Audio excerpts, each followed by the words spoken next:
हरे प्रसीद प्रसीद मातर जगतोऽखिलस्य प्रसीद विश्वेश्वरि पाहि विश्वम् त्वमेश्वरी देवी चराचरस्य कर्पूरे गौरं करुणावतारं संसारसारं भुजगेन्द्रहारं सदा वसन्तं हृदयारविन्दे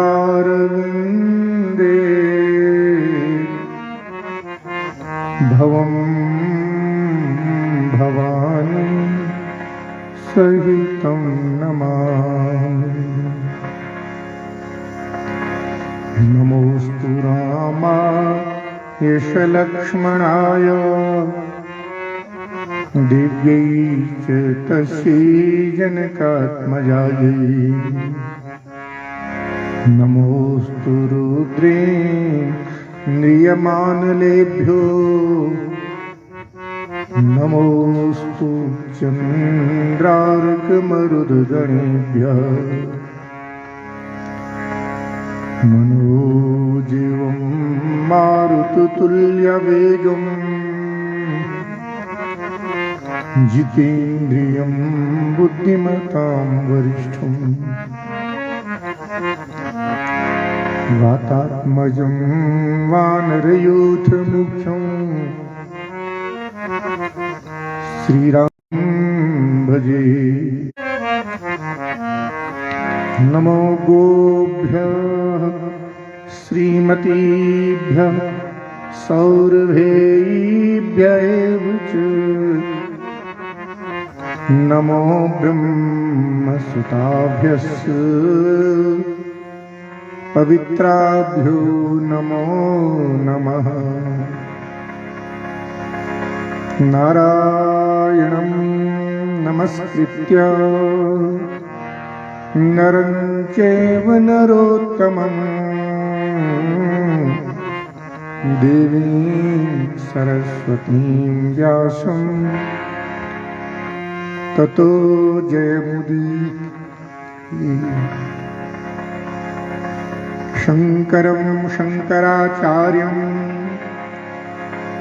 केशवं बादरायणं सूत्रभाष्यकृतौ वन्दे भगवन्तौ पुनः पुनः। नारायणसमारम्भां शङ्कराचार्यमध्यमाम् अस्मदाचार्यपर्यन्तां वन्दे गुरुपरम्पराम्। अज्ञानतिमिरान्धस्य ज्ञानाञ्जनशलाकया चक्षुरुन्मीलितं येन तस्मै श्रीगुरवे नमः। वराहपीडं नटवरवपुः कर्णयो कर्णिकारं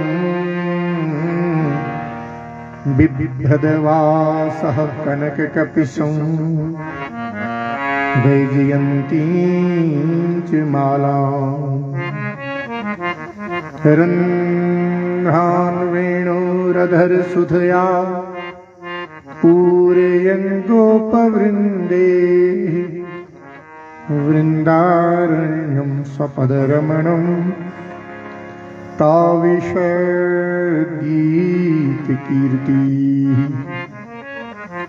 सृष्टो या सर्गरूपा जगदवनविधौ पालिनी या च रौद्री। संहारे चापि यस्या जगदिदमखिलं प्रीणनं या पराख्या पश्यन्ति मध्यमाथो तदनु भगवती वैखरी वर्णरूपा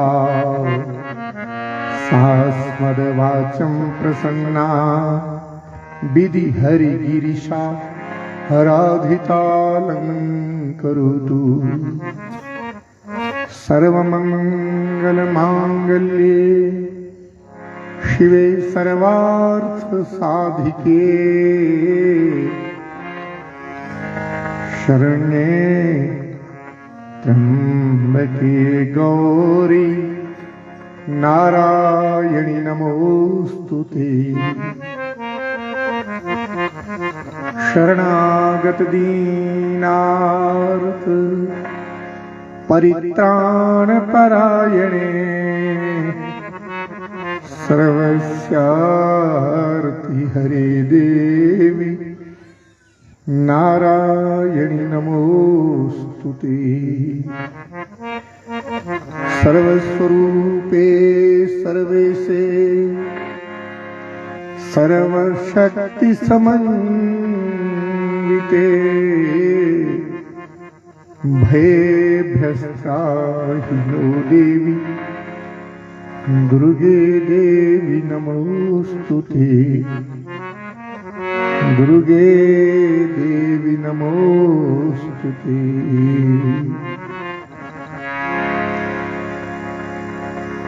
भवानी शंकरो वंदे श्रद्धा विश्वास रूपिणो याभ्यां विना न पश्यन्ति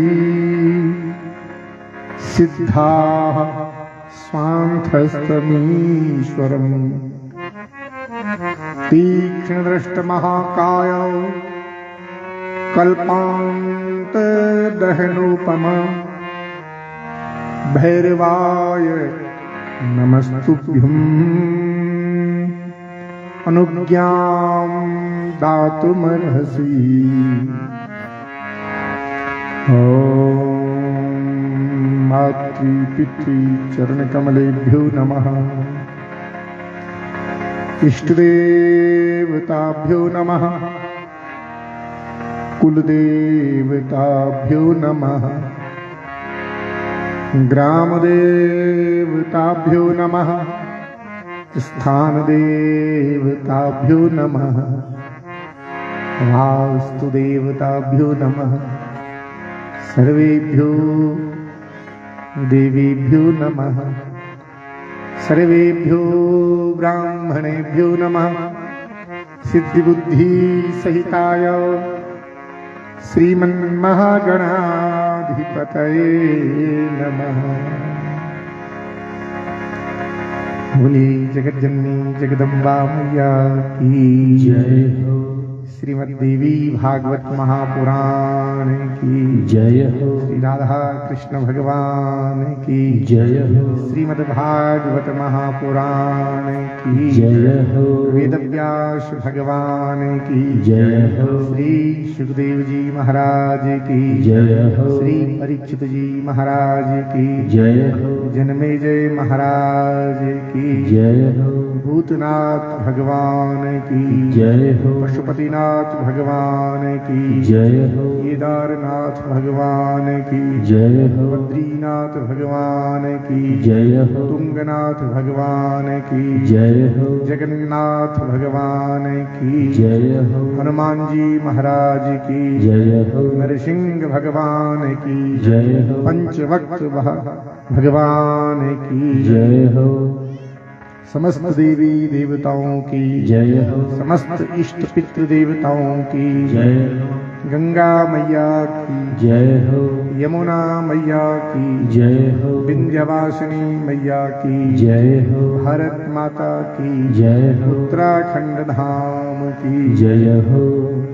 सब संतों की जय हो, सब भक्तों की जय हो, समस्त विप्र देवताओं की जय हो, यजमान परिवार की जय हो, जनता जनार्दन की जय हो, धर्म की जय हो, अधर्म का नाश हो, प्राणियों में सद्भावना हो, विश्व का कल्याण हो, गौ माता की जय हो, गौ हत्या बंद हो, आदि जगत गुरु शंकराचार्य भगवान की जय हो, यति चक्र चूड़ामणि धर्म सम्राट स्वामी श्री करपात्री जी महाराज की जय हो, अनंत श्री विभूषित ब्रह्मलीन ज्योतिषपीठाधीश्वर जगत गुरु शंकराचार्य स्वामी श्री कृष्ण बोधाश्रम जी महाराज की जय हो, अनंत श्री ब्रह्मलीन ज्योतिषपीठाधीश्वर जगत गुरु शंकराचार्य स्वामी श्री माधवाश्रम जी महाराज की जय हो, अपने अपने गुरु महाराज की जय हो, सत्य सनातन धर्म की जय हो, नमः पार्वती पते हर सज्जनों, आइए यहाँ पर ये जो दिव्य पुराण द्वय माध्यम से आप लोग भगवान की पावन कथा का श्रवण कर रहे हैं। अभी आपने श्रीमद् भागवत महापुराण के माध्यम से भगवान के अद्भुत गुणों का वर्णन सुना आपने। अब श्रीमद् देवी भागवत के माध्यम से करुणामयी भक्तवत्सला दयार्द चित्ता पराम्बा मां भगवती के दिव्य गुणों को श्रवण करें। और इसकी श्रवण से पहले हम अपने मन और वाणी को पावन करने के लिए, उसको एकाग्र करने के लिए बड़े भाव से और बड़े प्रेम से माँ के नामों का कीर्तन करो। क्योंकि माँ के नाम को अगर एक बार भी आपने ले लिया भाव से, शर्त है कैसे, मैं तार जुड़ना चाहिए उससे। नाम लेना वो सार्थक है कि आपका भगवान से तार जुड़ गया और तब आपने उसको पुकारा, तो देखना वो यूं आपको सीने से लगा लेगी, आपकी सारी कष्टों को हर लेगी। मां करुणामयी है ना, भक्तवत्सला है, दयार्द चित्ता है, इसलिए अपराध शतम कृत्वा जगदम्बेति चोच्चरे याम गतिम समवाप्नोति नताम ब्रह्मादय सुरा। सैकड़ों अपराध कर हर एक बार बोल दिया जय जगदम्बे जय दुर्गे, सब खत्म। लेकिन शर्त है वो एक बार नाम कैसे लिया जाए, भाव से। माँ से जुड़ जाओ ना, केवल माँ का ही चिंतन हो और तब माँ को पुकार रहे हैं। उस नाम में बड़ी शक्ति है। और कलयुग तो वैसे भी, कलयुग केवल नाम आधारा, कलयुग में तो नाम ही की विशेषता है ना, नाम पर ही ये कलयुग टिका हुआ है। याद रखना, अगर इस नाम को आपने पकड़ रखा है तो कलिकाल तुम्हारा कुछ नहीं बिगाड़ेगा। तो आइए भाव से प्रेम से मां के नामों का कीर्तन करते हैं। दुर्गति नाशिनी दुर्गे जय जय, दुर्गति नाशिनी दुर्गे जय जय, दुर्गति नाशिनी दुर्गे जय जय, दुर्गति नाशिनी दुर्गे जय जय, काल विनाशिनी काली जय जय, काल विनाशिनी काली जय जय, जय अम्बे जगदम्बे जय जय, जय अम्बे जगदम्बे जय जय, जय अम्बे जगदम्बे जय जय, जय अम्बे जगदम्बे जय जय, दुर्गति नाशिनी दुर्गे जय जय, दुर्गति नाशिनी दुर्गे जय जय, उमा रमा ब्रह्माणी जय जय उमा रमा ब्रह्माणी जय जय राधा रुक्मिणी जानकी जय जय राधा रुक्मिणी जानकी जय जय राधा रुक्मिणी जानकी जय जय राधा रुक्मिणी जानकी जय जय जय अम्बे जगदम्बे जय जय जय अम्बे जगदम्बे जय जय चंड विनाशिनी चंडी जय जय चंड विनाशिनी चंडी जय जय मुंड विनाशिनी काली जय जय मुंड विनाशिनी काली जय जय पाप विनाशिनी पार्वती जय जय पाप विनाशिनी पार्वती जय जय सौभाग्यदायिनी गौरी जय जय सौभाग्यदायिनी गौरी जय जय जय अम्बे जगदम्बे जय जय जय अम्बे जगदम्बे जय जय अन्न प्रदायिनी अन्नपूर्णा जय जय अन्न प्रदायिनी अन्नपूर्णा जय जय वैभवदायिनी लक्ष्मी जय जय वैभवदायिनी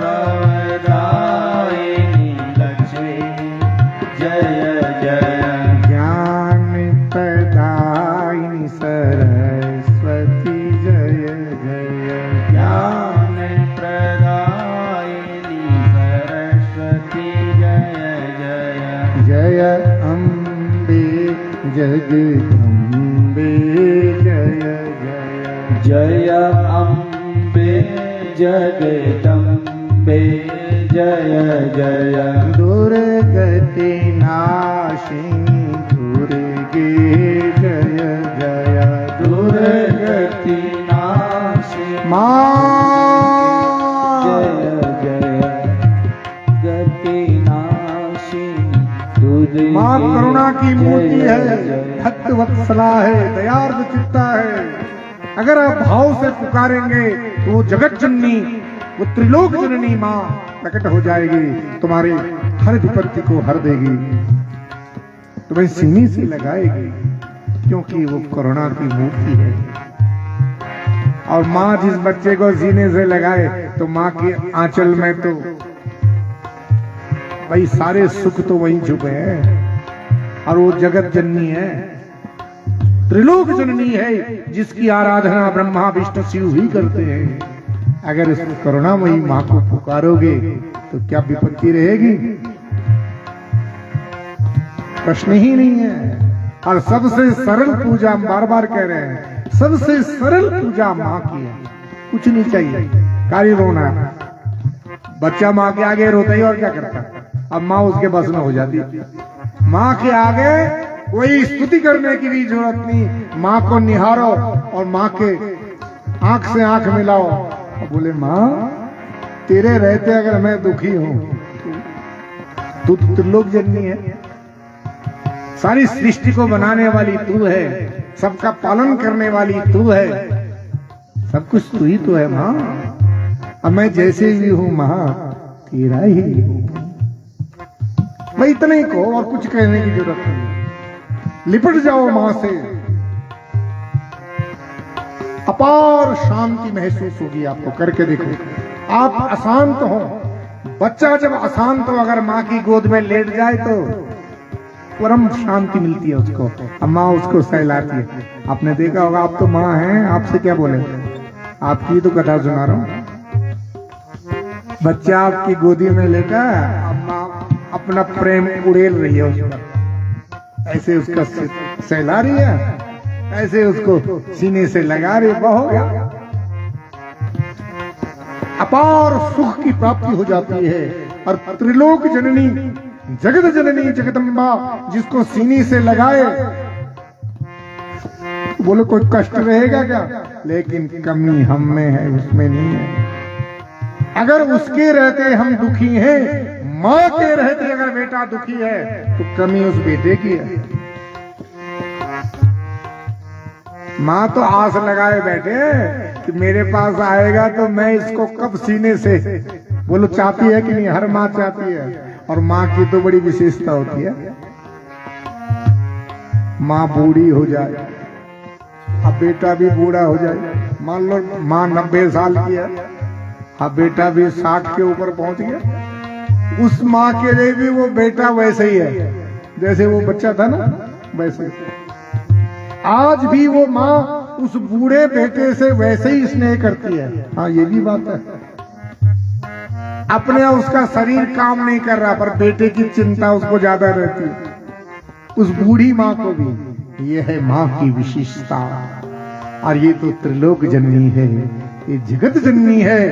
अगर आप और भाव से इसको पुकारेंगे तो ऐसा कैसे हो सकता है कि वो माँ तुम्हें सीने से न लगाए, वो माँ तुम्हारी विपत्ति को न हरे, ये कैसे हो सकता है, प्रश्न ही नहीं है। इसलिए आज कमी हम में है, माँ में नहीं है।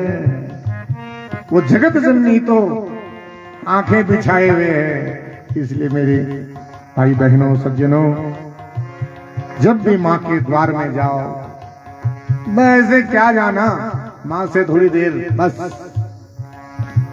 आंखों से आंखें डाल करके उससे बात कर लो,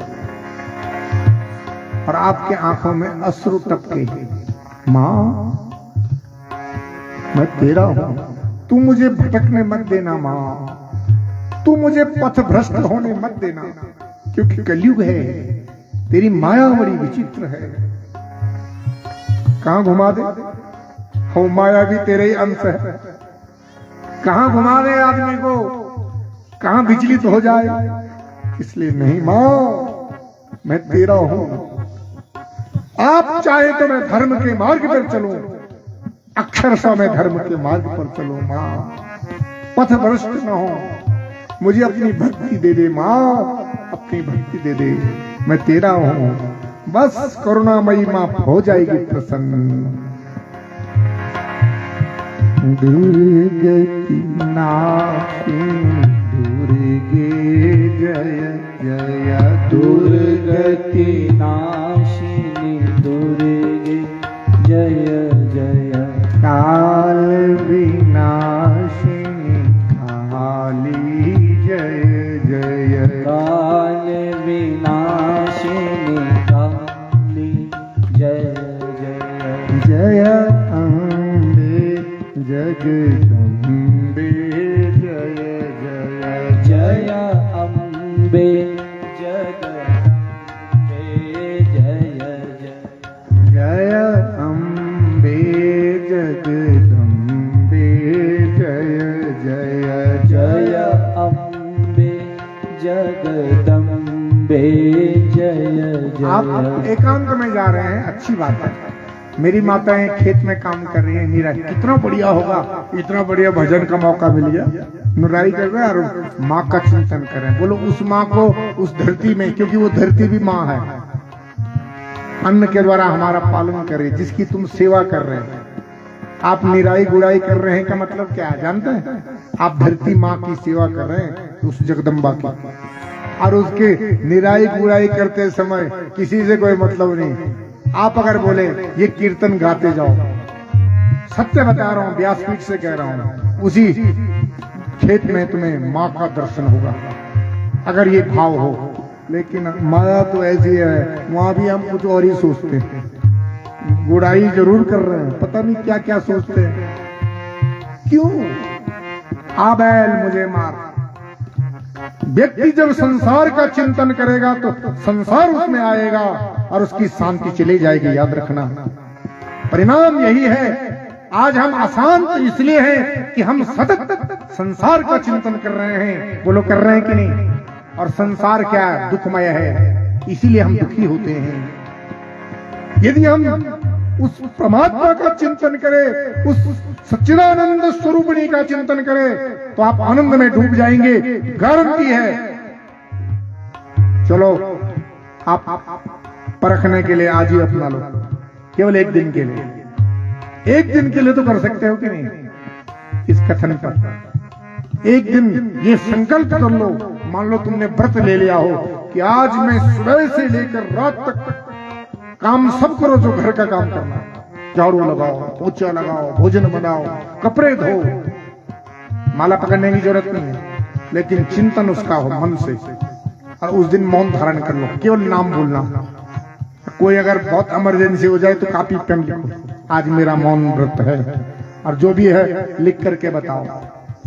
आने दो, जो भी मर्जी आए, हम क्यों बात करें? क्योंकि आज मेरा एक दिन का व्रत है। एक दिन का व्रत ले सकते हो कि नहीं? व्रत कैसे? खाओ खूब, ये वाला व्रत लेना, और कुछ दिन परिणाम देख लेना क्या होता है। उस दिन एक ही दिन का परिणाम देख लेना क्या होता है। केवल उस माँ का ही नाम लो और उसी का चिंतन करो, उसी के लिए आंसू बहाओ। परिणाम क्या होगा फिर बताना। अगर अच्छा लगेगा, प्रसन्नता होगी तो रोज करो, नहीं तो कभी मत करना। एक दिन के लिए हमारे कहने पर कर लो। इन शास्त्रों में, इन ग्रंथों में सब उपाय है। ये कथाएं तो दृष्टांत है ना। अब हम इतना तो सुना नहीं सकते क्योंकि समय कम है, और कम समय में दो दो पुराण हो जाएं संभव नहीं है। और व्यास जी ने बहुत अच्छे ढंग से आपको श्रीमद् भागवत का श्रवण कराया। हम भी गदगद हो रहे थे, बहुत अच्छे भाव से, बहुत बढ़िया। लेकिन हम चलो समास विधि से सुनाते हैं। समास मतलब संक्षेप, संक्षेप विधि में निचोड़ सुना देते हैं। तो मैं भगवती का जो कथाओं का जो निचोड़ है वो बता देते हैं तुम्हें। इतनी सी बात, चलो नहीं है तुम्हारे पास ज्यादा सुनने का समय, ज्यादा बैठने का समय, क्योंकि घुटने सबके दर्द करते हैं, ज्यादा देर कोई बैठ नहीं सकता है कि ये व्यास भी अब लगा हुआ है, जल्दी समाप्त कर दे महाराज, हाथ जोड़ते हैं, घुटने दर्द हो गए ना। ऐसे ही तो होता है। लेकिन संक्षेप विधि से सब सुन लो तो माँ करुणामयी है, भक्त वत्सला है, दया रचता है। तो इस माँ का कीर्तन कर लो। कीर्तन की बड़ी महिमा है, नाम की बड़ी महिमा है। कलयुग केवल नाम आधारा, सुमिर सुमिर नर उतरहि पारा। चलो नहीं किया तुमने धर्म कर्म, नहीं किया तुमने तीर्थ यात्रा, नहीं किया तुमने दान पुण्य, मानते हैं कुछ नहीं किया तुमने, लेकिन अगर तुमने नाम पर कभी नाम की महिमा सुना रहे थे अजामिल के उपाख्यान में, वो अजामिल जैसा पापी, और वो भी बेटे का नाम लिया था, भगवान का नहीं। लेकिन वस्तु शक्ति है, ज्ञान की अपेक्षा नहीं रखती है। अरे आग को तुम जानबूझ के छुओ, अनजाने में छू जाए तो भी हाथ जलेगा। भगवान का नाम जानबूझ के श्रद्धा से प्रेम से लो तो भी कल्याण, अनजाने में भी निकल जाए तो भी कल्याण। लेकिन अगर कोई भाव से भक्ति से लेता है तो उसकी तो महिमा अनंत गुणा है। कोई अगर प्रेम से भाव से माँ का नाम लेता है, अपने इष्ट को पुकारता है, तो उसकी महिमा अनंत गुणा है। बोल जगदम्बा मैया की जय हो। तो देखिए परम आराध्या पराम्बा माँ भगवती जगत जननी जगदम्बा के चरणों में कोटि कोटि वंदन। माँ पराम्बा की वांगमयी मूर्ति दिव्य श्रीमद् देवी भागवत महापुराण, इस दिव्य ग्रंथ को मैं कोटि कोटि वंदन। आनंद कंद सच्चिदानंद घन परात्पर प्रभु भगवान श्री राधा कृष्ण को कोटि कोटि वंदन, और भगवान की वांगमयी मूर्ति दिव्य श्रीमद् भागवत महापुराण, इस दिव्य ग्रंथ को मैं कोटि कोटि वंदन करता हूँ। व्यासपीठ पर विराजमान श्रीमद् भागवत की वक्ता के रूप में सुखरूप आचार्य श्री नवीन सेमवाल जी, आपको मैं कोटि कोटि नमन करता हूँ। श्रीमद् भागवत और श्रीमद् देवी भागवत रूपी कल्प वृक्ष की छाया में बैठे मेरे समस्त विद्वज्जन, आप सभी भूदेवताओं को मैं कोटि कोटि नमन करता हूं। यहाँ पर तीर्थ पुरोहित समाज, श्री शुक्ला जी, यजमान परिवार, भक्ति स्वरूपा मातृ शक्तियों, भगवत चरणानुरागी प्रेमी सज्जनों, आपके हृदय में विराजमान भगवान के प्रति व्यापार श्रद्धा और अटूट विश्वास को मैं कोटि कोटि नमन करता हूं। भगवान की असीम अनुकंपा से और हमारे अनेक जन्मों के पुण्य प्रताप से हम सभी इस कलिकाल में, ये उत्तराखंड की पावन भूमि, और आप लोग इस कलिकाल में दो पुराणों का श्रवण कर रहे हैं, इस कथा का श्रवण कर रहे हैं, और कथा है जो तुम्हें सुखी कर देगी। कथा के माध्यम से ही हमारे हृदय में भगवान प्रकट होते हैं। कथा ही वो साधन है जो हमारे अंतःकरण को विशुद्ध कर देती है, निर्मल कर देती है। निर्मल करने का साधन एकमात्र कथा है, और कथा की विशेषता है मन भी लगता। ऐसे तो आप बैठ नहीं सकते, बड़े दूर दूर से आप आए हैं। इधर हमारे हर्षवर्धन जी देखो कितने दूर से सब परिवार आए हैं, नाग से आए, इतनी चढ़ाई चढ़ करके, और भी अन्य सज्जन बहुत दूर दूर से आए हैं। बहुत बड़ी बात है, ऐसे तो आप आए नहीं हैं। माँ की विशेष कृपा है, भगवान की विशेष कृपा है, तभी तो आए हैं। ऐसे तो आ नहीं सकते। बिना भगवान की कृपा के यहाँ कोई नहीं आ सकता। जिस पर प्रभु कृपा हो वही आ सकता है। इसलिए भगवान की कृपा और आपकी इष्ट की ही कृपा से आप इस कलिकाल में प्रभु की दिव्य कथाओं का श्रवण कर रहे हैं। सौभाग्यशाली हैं आप लोग। और ये जो विशाल आयोजन यहाँ पर जिस पुण्यात्मा के निमित्त हो रहा है, उस पुण्यात्मा को भी बार बार नमन करते हैं। व्यक्ति पुण्यात्मा है कैसे पता लगता है, बोलो? सुन लो, किसी के हाव भाव से, किसी के व्यवहार से नहीं लगता कि ये पुण्यात्मा है, पापी है। वो तो चले गए, अपने जाने के बाद इतनों को भगवान से जोड़ दे, कैसे कहेंगे कि वो पुण्यात्मा नहीं है? वो तो चले गए, लेकिन जाने के बाद इतनों को भगवान से जोड़ दिया कि नहीं? निमित्त तो वही है। तो नमन है ऐसे पुण्यात्मा को जिनके निमित्त ये आयोजन हो रहा है। माताओं, हम बार बार आपसे कह रहे हैं, ये कोई बड़ी बात नहीं है। संसार में जो आना है उसका जाना निश्चित है, और समय भी पहले से निश्चित है। लेकिन प्रश्न है कि जिस लिए आया था वो करके गया है कि नहीं। कदाचित आपको लगता है कि वो नहीं करके गए हैं, तो धन्य है उसके परिवार के लोग, उसके स्वजन वही हैं, अपने वही हैं जो उसकी सदगति के लिए ऐसे आयोजन करवाए। इसलिए उनकी धर्मपत्नी श्रीमती सुभागा देवी जी, बहुत बड़ी बात है, अपने समस्त पारिवारिक जनों के साथ में, अपने इष्ट मित्रों के साथ में, श्री विजय कृष्ण जी, श्री सतीश जी, अपने इनके सुपुत्र पंकज जी, सुशांत जी, पुंडरीक जी, श्री भास्करानंद जी, श्री धनंजय जी, श्री संजय जी, श्री हर्षमणि जी, श्री कल्पेश्वर जी, श्री विश्वेश्वर जी, श्री वंशीधर जी, श्री सच्चिदानंद जी, श्री आशीष जी, और समस्त इष्ट मित्रों और आप सभी क्षेत्रवासियों, आप सबके पूर्ण सहयोग सद्भाव से इस आयोजन को अपने पूज्य पतिदेव स्वर्गीय वे दिव्यात्मा पुण्यात्मा जिनकी एकोदिष्ट श्राद्ध के उपलक्ष्य में यह आयोजन यहाँ पर हो रहा है, उनकी सदगति हेतु और समस्त पितरों के उद्धार के लिए इस आयोजन को करवा रहे हैं।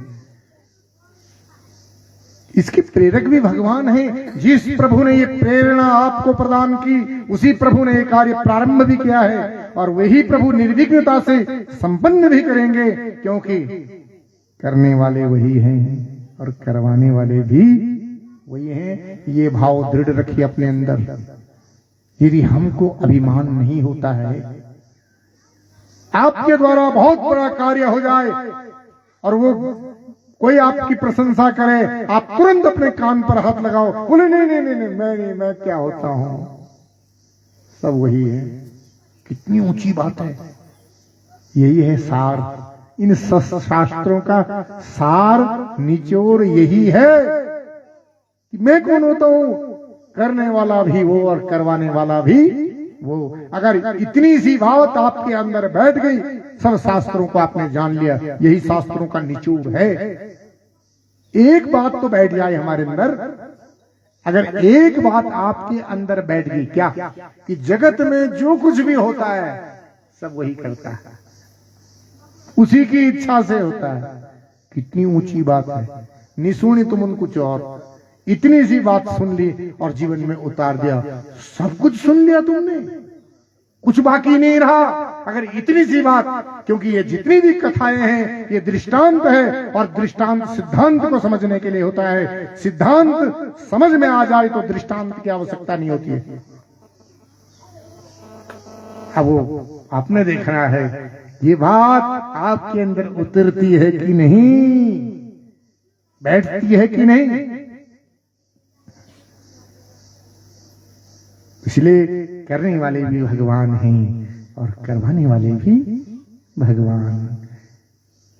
तो आप लोग करुणामयी भक्तवत्सला दयार्द्र चित्ता भगवती के दिव्य चरित्रों को सुन रहे हैं। श्रीमद् देवी भागवत के माध्यम से अब थोड़े से समय में संक्षेप विधि से सुना रहा हूं, क्योंकि इतना संभव नहीं है कि हर चीज को विस्तार किया जा सके।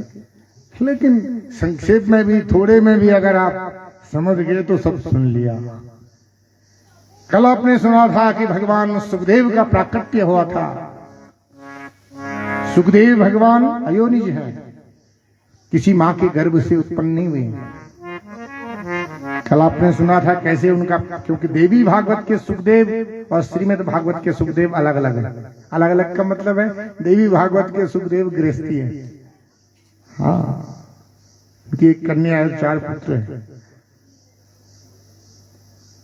आप कहेंगे जी ये कैसे? ये कल्प भेद से है, प्रत्येक कल्प में सुखदेव है। इस विषय में संशय नहीं करना चाहिए। तो देखिए, सुखदेव जी को व्यास जी ने देवी भागवत पढ़ाया। जब वो बड़े हो गए थोड़ा, तो व्यास जी ने कहा, पुत्र पठपुत्र महाभाग, मया भागवतम कृतम, शुभम न चाति विस्तीर्णम, पुराणम ब्रह्म सम्मितम। हे पुत्र सुखदेव, आप मेरे द्वारा रचित ये देवी भागवत को पढ़ो। इससे आपको सब धर्माधर्म का ज्ञान हो जाएगा, आपको शांति प्राप्त होगी। क्योंकि वो अशांत हैं। पिताजी उनको गृहस्थी बनाना चाहते हैं और वो गृहस्थ में नहीं आना चाहते। तो पिता बड़े व्याकुल हैं। हर पिता चाहता है कि मेरा बेटा गृहस्थी बने। बोले चाहता है कि नहीं? हर माता पिता चाहते हैं कि उनका वंश बढ़े। चाहते हैं कि नहीं? कि ये चाहते हो कि बेटा बाबा बन जाए? कोई नहीं चाहता है। हर माता पिता यही चाहते हैं। इसलिए व्यास जी भी सुखदेव जी को तो कहा, पुत्र ये जो देवी भागवत है, सबसे पहले उसी परम्बा पराशक्ति ने ही इसका वाचन किया है। ये भागवत इसलिए है, भगवत्या प्रोक्तम, भगवती ने स्वयं इसका वाचन किया है। अर्ध श्लोक, आधे श्लोक के रूप में महाविष्णु के लिए। वो महाविष्णु जिस समय महाप्रलय है, केवल जल ही जल है और भगवान बटपत्र पर है, उस जलार्णव में उनको आश्चर्य था कि मैं कहां से आया हूं, किसने मुझे उत्पन्न किया, क्यों आया हूं। तो उसी समय उनको ये आधा श्लोक सुनाई दिया, और ये आधा श्लोक ही पूरा भागवत है। सब कुछ इसी में, पूरा निचोड़ यही है। क्या? सर्वं खल्विदमेवाहं नान्यदस्ति सनातनम्, सर्वं खल्विदमेवाहम्। देखो गागर में सागर यही है, इसी में सब कुछ है। इतना ही अगर आपने मान लिया, वही मैं आपको पहले से भूमिका मैंने यहीं से जमा लिया, आप ये मान लो कि सब कुछ आप हैं, माओ करने वाली भी आप, कराने वाली भी आप, ये सब जगत की सृष्टि भी आप करती हैं, पालन भी आप करती हैं, संहार भी आप करती हैं, इस जगत में आप ओतप्रोत हैं तो मां। इसलिए आधे श्लोक में ही सब कुछ है इसमें। क्या? सर्वं खल्विदमेवाहं नान्यदस्ति सनातनम्। भगवती ने स्वयं वाचन किया, बोले सब कुछ मैं ही हूं, मेरे अतिरिक्त कुछ भी सनातन माने शाश्वत नहीं है, मैं ही सनातन हूं। प्रलय काल में भी केवल मैं, प्रलय से पहले भी मैं, सृष्टि के रूप में भी मैं, सब कुछ मैं हूं, मेरे अतिरिक्त कुछ नहीं है। बताओ, इतनी सी बात अगर आप समझ लें, आपके द्वारा यदि पाप हो पुण्य हो कोई बड़ी बात नहीं, आपके द्वारा बहुत जघन्य पाप हो जाए और आप कहते हैं मैं कौन होता हूं करने वाला, सब कुछ वही है मां, उसका फल आपको नहीं भोगना पड़ेगा। कितनी बड़ी बात बहुत, ये कोई सामान्य बात नहीं है। आपके द्वारा अच्छा कार्य हो, आपने तब भी करता अपने आप को नहीं माना, अरे मैं कौन होता हूं, अपने कान पकड़ लिए, और बहुत बड़ा पाप हो गया तब भी आपने करता अपने आप को नहीं माना। आपको क्योंकि अगर करता आप अच्छे काम का अपनों को मानते हो तो आपको दोबारा आना पड़ेगा, पुण्य का फल भोगने के लिए भी आना पड़ता है, मुक्ति नहीं मिलेगी आपको। मुक्ति किस अवस्था में मिलती है? जब आप अपने आप को करता न माने। सब कुछ मां तू है, भाई इतनी सी बात है, बोलो पकड़ लोगे कि नहीं? अगर इतनी सी बात पकड़ लिया तो जाग, और सब कुछ सुन ली तुम, वो की पूर्व पुराण सुन ली, हाँ हाँ सत्य है, कुछ बाकी नहीं रह गया। अगर इतनी सी बात अगर आपने पकड़ ली कि मां सब कुछ तू है, केवल वाणी में नहीं, आचरण में, व्यवहार में, केवल ये तो हम प्रवचन कर रहे हैं और हम भी बहुत बढ़िया कह रहे हैं, अरे हम भी नहीं उतारी अभी तक, हम भी खाली प्रवचन करना कि सब कुछ पीछ, व्यवहार में हम भी नहीं मानना कि सब कुछ पीछ, हम यन मानना कि हम यन करी, हम भी अपने आप को कर्ता मान बैठते हैं। माया हमारी भी यही तो है, बड़ी विचित्र है ये माया, लेकिन सब कुछ वही है, बस उसके बिना पत्ता भी नहीं हिलता है। हर परिस्थिति में उसकी कृपा का अनुभव करो। आप मां के उपासक हैं, देखो आपके हाथ में केवल इतना ही तो है कि आप अपने इष्ट का सतत स्मरण करें, यही आपके हाथ में है, क्योंकि वाणी आपके बस में है। मन आपके बस में नहीं है, सुन लो, मन आपके बस में नहीं है, मन नहीं लगता है, पर वाणी तुम्हारे बस में है। वाणी से तो ले सकते हैं ना, मन न भी लगे कोई बात, जो तुम्हारे हाथ में है वो कर लो।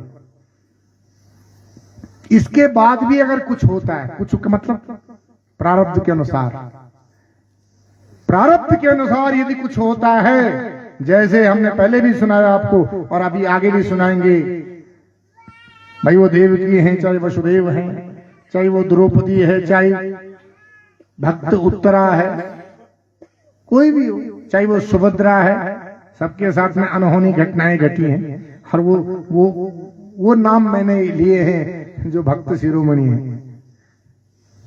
ये नाम कोई सामान्य नहीं है, जिनके साथ अनहोनी घटनाएं घटी हैं वो कोई सामान्य नाम नहीं लिए मैंने। अगर हमारे जीवन में भी ऐसी घटनाएं घटती हैं तो घटेगी, क्योंकि प्रारब्ध अवश्यमेव भोक्तव्यम कृतं कर्म शुभाशुभम ना भुक्तम क्षीयते कर्म कल्पकोटि शतैरपि, बिना भोगे प्रारब्ध तो कटेगा नहीं। पीछे जो बोया है वो तो काटना ही पड़ेगा। भगवान बार बार कह रहे हैं, वो तो उनको भी काटना पड़ा जो भगवान के अपने थे।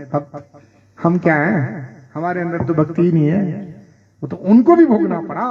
इसलिए अगर आप मां का नाम लेते हैं और फिर भी कुछ होता है तो उसमें हमारा बहुत बड़ा हित है, पर हम उसको समझ नहीं पाते हैं। बहुत बड़ा हित छुपा हुआ है। समझ रहे हैं कि नहीं? बहुत बड़ा हित छुपा हुआ है। जैसे एक गरीब आदमी है, बहुत गरीब था बेचारा ना, घर की स्थिति उसकी बहुत दयनीय थी, खाने के लिए कुछ नहीं, पहनने के लिए कपड़े नहीं, ऋण बहुत था, क्योंकि माता पिता बीमार हो गए, औषधि में पैसा लग गया, दवाई दारू में, और स्थिति बहुत, कर्जा बहुत है। अब भक्त था, सरल चित्त था, तो रात दिन भगवान से, अपने इष्ट से कहता कि ये दरिद्रता दूर कर। हे प्रभु, तो भगवान ने सुन ली, सरकारी नौकरी लग गई, फौज में भर्ती हो गया। बताओ इससे ज्यादा क्या होगा? बस अब कह रहा है कि अब बस बला टली, अब तो दरिद्रता दूर होगी। 1 साल तक घर नहीं आया, पैसा जमा करता रहा कि लोगों का कर्जा चुकाना, और 1 साल बाद घर आया सामान। तो सोचा 1 साल बाद जा रहा हूं तो पत्नी भी बोलेगी, भाई पत्नी के लिए एक साड़ी ली उसने, दिखने में तो बढ़िया चटपटी थी, पर रंग कच्चा था उसका, क्योंकि सस्ती थी ना, कच्चा रंग। बोले कोई बात नहीं, 2 दिन पहले ही खुश हो जाएगी। महंगा इसलिए नहीं लिया कि लोगों का कर्जा चुकाना है भाई, अगर जाएंगे तो बेटे बोलेंगे मिठाई भाई होता ही है, तो बतासे लिए उसने 1 किलो। महंगी बर्फी लेने से तो रहा, बतासे से ही काम चल जाएगा। चल, पैसा बचाने पे आया कि लोगों का कर्जा देना, और बड़ा प्रसन्न है। आ रहा है घर, पहाड़ का होगा, अब पैदल मार्ग होगा, पैदल जा रहा है, पीठ में ढला, इतने में बारिश आ गई। बारिश आई तो भीग गया, छाता नहीं था उसके पास, भीग गया तो वो जो बतासे रखे थे ना, चाशनी बन गई। हाँ, वो जो साड़ी ली थी, रंग कच्चा था उसका, सब उसी में मिल गया। वो साड़ी भी गई, बतासे भी गए, सारा सामान भी। बहुत दुखी हुआ गरीब आदमी ना, गरीब आदमी को बहुत कष्ट होता है, वो 1-1 रुपया बचाता है, बहुत दुख हुआ उसको। और ऊपर देखा और वैसी आंखों से आंसू बह रहे हैं, अब भगवान को गिन गिन के गाली दे रहा। बोले तुम्हें हम गरीबों का उत्कर्ष नहीं देखा जाता तेरे से, तू बहुत निष्ठुर है, अभी तूने बरसाना था, अरे थोड़ा रुक जाता, घर जाने देता मेरे को। बहुत, अब घर बच्चे बोलेंगे मिठाई तो क्या दूंगा उनको, बोलो ना, अब रास्ते में तो कोई दुकान में नहीं है, होता ही है। अब पत्नी भी बेचारी आग लगाई, उसको भी अपनी तो बहुत दुखी हुआ। तो थोड़ा आगे गया, एक पेड़ के नीचे कुछ डाकू बैठे हुए थे। डाकू ने देखा ये फौजी है कोई, इसके पास माल ज्यादा है, बस उसने रोका, रुक जाओ, और वो सब डाकू आने लगे। उसने देख लिया ये डाकू है, सारी कमाई तो उसी के पास थी, साल के लोगों का कर्जा देना था, और तो बड़ी तेजी से भागा डाकू, उसका पीछा करने लगे। बोले रुक जाओ नहीं तो गोली मार देंगे। उन दिनों बारूद होता था, बारूद ना, बारूद भरा जाता था उसमें। अब वो उन्होंने कहा रुक जा नहीं तो गोली मार देंगे। वो नहीं रुका, उन्होंने बारूद भरा, वो बारूद बारिश से गीला हो गया था, और भरा तो सही, और चलाने लगे तो चला ही नहीं, टुक टुक हुआ, नहीं चला। बोलो बारिश ने उसकी जान बचाई कि नहीं? अगर आज बारिश न होती तो उसकी जान भी गई थी और रुपया पैसा भी गया था कि नहीं? तो अब भगवान से कह रहा है तू बड़ा दयालु है, तूने आज बारिश कर दी, मेरी जान बचा। जहरे बतासे साड़ी तो दोबारा आ जाएंगी, जान रहेगा। तो आज तो मेरा सब कुछ चले गया था, शरीर भी गया था, फिर रुपया पैसा भी गया। तू कितना दयालु है। देखो अभी थोड़ी देर पहले गाली दे रहा था, अब बोल रहा तो बड़ा दयालु है। तो भगवान जो भी करते हैं वो हमारे हित में ही करते हैं। हमको लगता है कि हमारे साथ हित हुआ है। अब हित कई प्रकार से होता है, सुन लो। मान लो कोई हमारे साथ बहुत बड़ी घटना घट गई और आप कहेंगे कि लो ये क्या हित है। प्रश्न है कि ये क्या हित है, इतनी बड़ी घटना घट गई और तुम कह रहे हैं अरे भैया ये पिछला हिसाब बराबर हो गया है। और भगवान के जो अपने भक्त होते हैं, अति प्रेम भगवान जिनसे करते हैं, अनेक जन्मों का हिसाब इस शरीर से ही बराबर करवा देते हैं, भुगता देते हैं। अति भक्त की बात कर रहा हूं मैं आप। जो भक्त होते हैं उनका हिसाब इसी शरीर से भुगतवा देता है, बराबर कर देता है। क्योंकि ना भुगतम, जब तक भोगे नहीं तब तक वो कर्म समाप्त नहीं होंगे, और उसके लिए उसको आना पड़ेगा ना बार बार। और उसका जीवन मरण समाप्त करना भगवान ने इसी शरीर से उसको मुक्ति देनी है। तो कैसे देगा? अरे जो गए हैं ना पहले, वो तो वहां धाम में पहले ही पहुंचे हुए। आप ये मत समझना जिस दिन उसका शरीर छूटेगा तो वो वहीं देखता अपने पूरा परिवार। अरे ये तो यहीं बैठे हुए, वो भी अमर हो जाते हैं। उस भक्त का पूरा परिवार अमर रहता है। आप क्या समझ रहे हैं? उनकी आयु उतनी थी ना, उनका भोग समाप्त हो गए कम से कम। इसलिए भक्त कभी भगवान को दोष नहीं देता है, हर परिस्थिति में वो भगवान का धन्यवाद ही करता है। समझ में आ रही कि नहीं बात? नहीं समझे? कुछ समझ में आई कि नहीं आई? हाँ, तो भगवान अत्यंत दयालु है और माता करुणा की मूर्ति है। वो तो मुक्ति देने वाली भी है और मुक्ति देने वाली भी है। जब तक हम इस जगत में हैं, सारी संसार की वस्तुओं को भी वही देती है। हाँ, माँ की यही विशेषता है। और देवता तो केवल मुक्ति देने वाले हैं, पर माँ दोनों चीज देती है, भुक्ति और मुक्ति। हाँ, इसलिए माँ की उपासना। और माताओं, आपके लिए तो सबसे सरल है, क्योंकि आपकी इष्ट भगवती है। सब माताओं की इष्ट भगवती है, याद रखना। आप उसी माँ के स्वरूप हो, लेकिन उस माँ को ऐसे दिन रात ऐसे याद करो उसको। जो भी काम कर रहे हैं आप घर का, एक नियम बना लो। आप संसार में अद्वितीय बन जाओ। क्योंकि हर लोग तो चर्चा करते हैं जगत की, हम वो काम न करें, कुछ विलक्षण काम करें।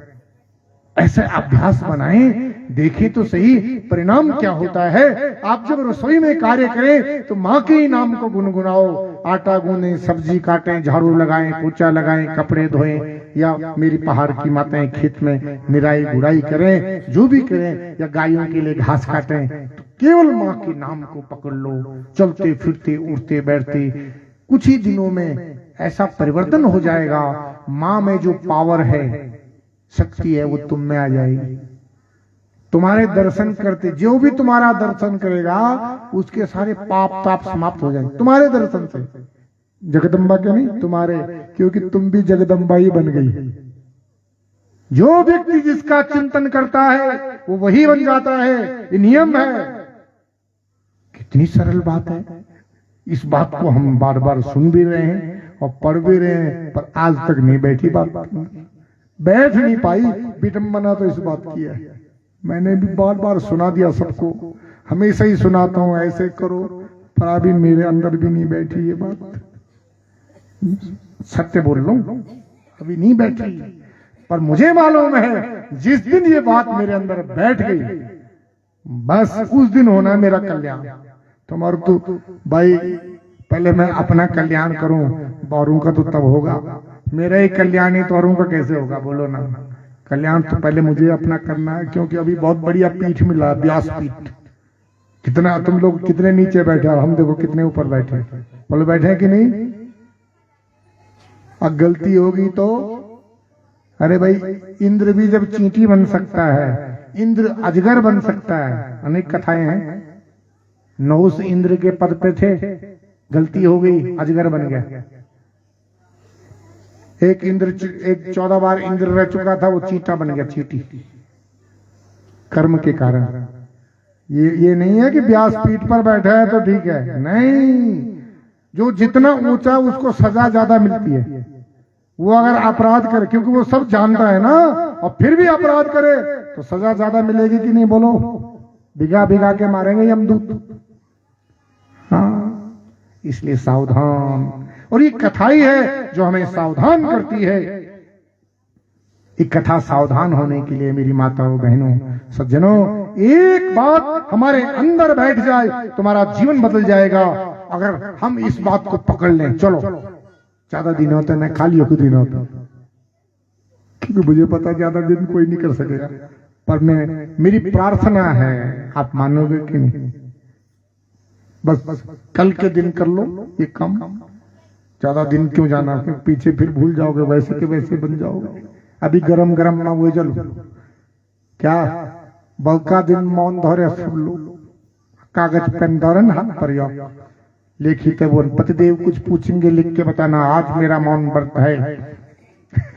पहले लेखी धोरन समूह से दिखा है, और कोई जरूरी काम से तो लेखी रहे था, और नाम गुनगुनाओ जोर जोर से, मौन व्रत नहीं, नाम के लिए खुली छूट है, ठीक है, एक दिन के लिए कर दो, केवल ये देखने के लिए कि क्या होता है। अरे मनुष्य के बराबर बुद्धिमान कौन है बोलो ना, बहुत चतुर है, घाटे का सौदा कभी नहीं करता है, याद रखना। हर काम को लाभ के लिए करेगा, पर इससे हमें क्या लाभ मिलता है ये देखने के लिए एक दिन के लिए कर दो, आपको अलौकिक आनंद की प्राप्ति होगी। अगर ये कहीं तुमने एक महीने के लिए कर दिया तो भाई खबरदार, लो मंदिर में बिठा दिया तो सुन, हाँ मंदिर में बिठा देंगे, दर्शनों की भीड़ लग जाएगी, काजू बादाम किशमिश फल हल टोकरे टोकरे चढ़ेंगे कि हमारे गाँव में देवी प्रकट होगी, देवी प्रकट होगी, सचमुच होगा, शास्त्र कह रहा हूं मैं इन शास्त्रों का निचोड़ बता रहा हूं आपको, क्योंकि थोड़ी सी बातों में अब मैं कथा सुनाना शुरू कर दूं तो ये भूमिका जमाऊंगा तो समय हो जाएगा, इसलिए मैं सुना कि अब इसकी निचोड़ी बता दूं तुम्हें, तुम उन कन क्या बस ये सोचता हूं बस, क्योंकि कथाएं आपने कोई एक बार नहीं सुनी है, अब मैंने भी कथाएं बहुत सुना दी, और सुनाने पर मैं देखा हूं कि कल्याण जल्दी होता है, पता नहीं क्या, अब सुनाने की आदत पड़ गई तो हम एक अभ्यासी बन गए, बस बोलने की आदत जैसी बन गई ना, हम सोचते हैं हमारे काम की, बस माइक पर बोले बस, उस पर मनन हम भी नहीं करते, क्योंकि आदत जो पड़ गई ना सुनाने की, और तुमने भी सुनने की आदत पड़ गई और उस पर अमल तो करते नहीं। और भाई चल कथा होने चला, या दिन चला रहे कथा में, एक दिन कथा सुनाता, चलो सुन ली साथ कथा, बस ये थी तसल्ली से कि सुन ली, पर क्या सुना पता ही नहीं कुछ। कितनी कथाएं सुनी, इतनी कथाओं में हमने एक बात भी, अगर एक कथा में 8 दिन में 7 दिन में एक बात भी अगर आपने पकड़ ली हो, एक भी बात, तो आपका जीवन बदल जाएगा। लेकिन विडंबना यह है कि एक कथा में हम एक बात भी नहीं पकड़ते हैं, और हम भी एक कथा में एक बात भी नहीं अपनाते हैं। भाई हम अपने पे ले लें, हम दूसरे को क्यों बोले। भाई हमने भी अगर 300-400 कथाएं कर दी हैं, तो अगर एक कथा में मैं भी अगर एक बात को उतार दूं जीवन में, तो लोग कितनी बातें उतर जाएंगी, मैं भी भगवान बन जाऊंगा कि नहीं बताओ। अरे मेरे दर्शन से ही आप धन्य हो जाएंगे, केवल दर्शन मात्र से ही सबकी इच्छाएं पूर्ण हो जाएंगी। जो भगवान के दर्शन पर नहीं हुए तमने अकेले कि मैंने अपनाए नहीं है, और आप भी नहीं हुए, इसलिए कथा है जो आदमी को नर से नारायण बना सकती है। ये कथा है जो मेरी मातृशक्तियों को जगदम्बा बना सकती है, ये कथा है। अब निर्णय आप नहीं करना है, बात छोटी सी है, अब कर लो। अरे भाई शांति के लिए तो इतना कुछ हो रहा है, तुम ये भाग दौड़ क्यों करें बोलो, दिन रात के लिए चिंता क्यों दौड़ रहे हो बताओ। केवल शांति के लिए, केवल सुख के लिए, उत्तर यही है। बोलो है कि नहीं, सुख के लिए तो है, ये जितने भी संसाधन हैं क्यों है, सुख के लिए। सुख मिला है कि नहीं, अरे पूछो कहां सुख मिला। सुखाभास है जिसको आप सुख समझ रहे हैं, सुख नहीं है। सुख कहां मिला, किसी को शांति मिली हो तो बताओ। हमेशा चित्त अशांत रहता है, चाहे 6 करोड़ की गाड़ी क्यों ना हो, चाहे हेलीकॉप्टर अपना क्यों ना हो, शांति नहीं है, सुख नहीं है। चाहे तुम्हारे बाथरूम में सोने की ईंटें क्यों ना लगी हो, शांति नहीं है। और काम सब शांति के लिए कर रहे हैं। हर आदमी भाग दौड़ शांति के लिए कर रहा है, हर आदमी की दौड़ सुख के लिए है, लेकिन अभी तक नहीं मिला है, क्योंकि हमने इन ग्रंथों में जो लिखा हुआ है केवल उसको बांचा है और सुना है, उस पर अमल किसी ने भी नहीं किया है, न मैंने किया न तुमने किया। ये माया इतनी विकट है कि हमारी बुद्धि फेंक देती है। ज्ञानी नाम चेतवंशी देवी भगवती ही सा बलात् आकृष्य मोहाया महामाया प्रेक्षणी। ये बड़े बड़े ज्ञानियों की बुद्धि खींच लेती, आकर्षित कर देती, पटकी मार देती। इसलिए इसकी शरण ले लो। जब तक इसकी चरणों की शरण ग्रहण नहीं करेंगे, मां अज्ञानी है। इसीलिए भगवान शंकराचार्य जी कह रहे हैं, मां मत्समान पातकी नास्ति पापग्नि त्वत्समा नहीं। एवं ज्ञात्वा महादेवी यथा योग्यम तथा कुरु। मां इतने बड़े ज्ञानी ब्रह्म ज्ञानी है वो। शंकराचार्य शिव के अवतार है, कोई सामान्य नहीं है। और मां की स्तुति करते हुए वो भी बोल रहे हैं कि मेरे जैसे पापी नहीं। बड़ा आश्चर्य है। मत समः पातकी नास्ति। मां मेरे जैसे पापी नहीं। पापग्नि पापों को नष्ट करने वाली तेरे जैसे कोई दूसरी नहीं है। इस भाव का नाम है दैन्य भाव, दीनता। और दैन्य भाव क्यों है? अभिमान न आए इसलिए दैन्य भाव। क्योंकि नहीं तो अभिमान आ जाएगा, मैं ज्ञानी, मैं बड़ा भक्त शिरोमणि, मैं बड़ा तपस्वी। एक क्षण में आता है। आप क्या समझ रहे हैं? अरे मैं अगर खड़ाऊ पहन के चलता हूं और उसके मैंने भी ऊपर कोई कपड़ा नहीं पहनता हूं, हाँ फिर मैं अभिमान तो आएगा।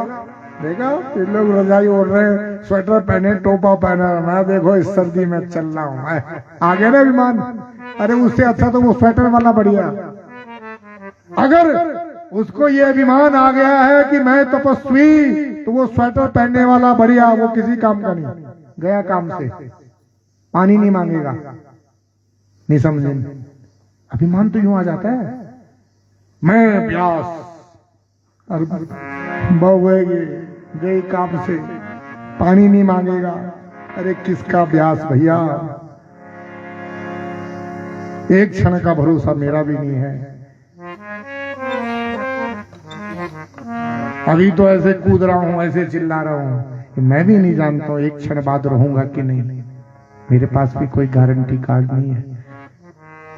फिर हिसाब जो क्या किया है ये तो ईश्वर जानता है।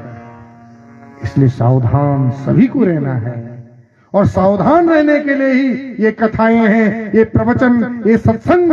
कोई हंसने के लिए, कोई नाचने के लिए नहीं है, कोई मनोरंजन के लिए नहीं है। आज तो इनका रूप ही बदल गया ना। आज तो सत्संग का रूप बदल गया, कथाओं का ना प्रारूप बदल चुका है। बस नाच लिए, गा लिए, व्यास बहुत बोलो, आहा कन सुरीली गौरी चाहिए, कन व्यास, आहा कथा, आहा नहीं, कथा कोई, ये तो तुम्हारे अज्ञान को मिटाने के लिए कथा है, तो कोई मनोरंजन का साधन नहीं है। ज्ञान यज्ञ है, याद रखना। और एक बात भी तुम्हारे भीतर उतर जाए, निकरिए हम ज्यादा भटे भट, थोड़ा सा, अरे एक ही बात, यही बात आपके अंदर उतर गई जो अभी सुनाया आपको इतनी देर में, एक बात उतर गई। नहीं सुनी तुमने और कुछ ना, कोई पुराण नहीं सुना तुमने, आज तक कुछ भी नहीं सुना, और एक बात तुमने पकड़ ली, गारंटी है तुम्हारा जीवन बदल जाएगा। बोलो बदलेगा कि नहीं? पर कब बदलेगा बोलो? जब उतारेंगे जीवन में, जब अमल करेंगे। हम बीमार हैं और एक अच्छे वैद्य के पास चले गए जिसकी 100% गारंटी है, लिखा हुआ बोर्ड पे, जो यहां आ गया 100% रोग मुक्त होगा, गारंटी है। नहीं तो उसको 1 लाख रुपए दूंगा अगर नहीं होगा तो।